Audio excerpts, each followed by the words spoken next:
I would like to tell you a few personal stories about what I like to call the danger of the single story. I thought about this when I left Nigeria to go to university in the United States. I was 19. My American roommate was shocked by me.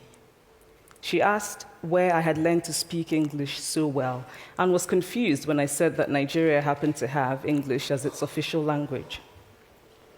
She asked if she could listen to what she called my tribal music and was consequently very disappointed when I produced my tape of Mariah Carey.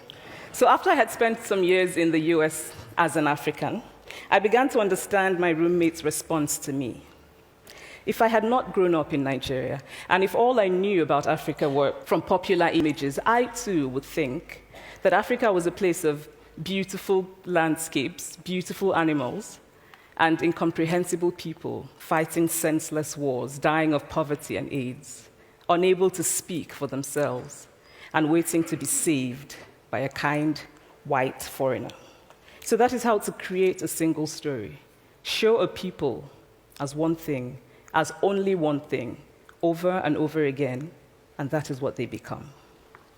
I recently spoke at a university where a student told me that it was such a shame that Nigerian men were physical abusers like the father character in my novel.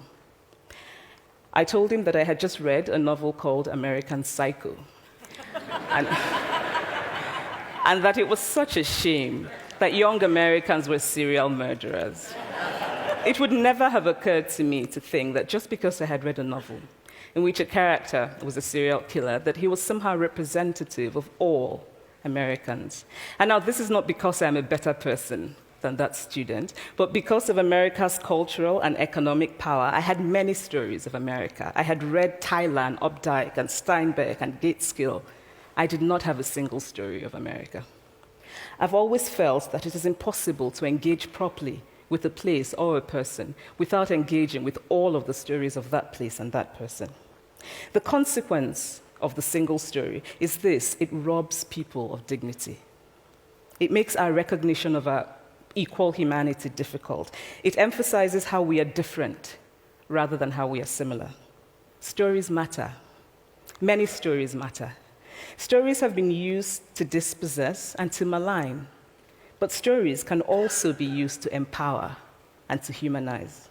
Stories can break the dignity of a people, but stories can also repair that broken dignity.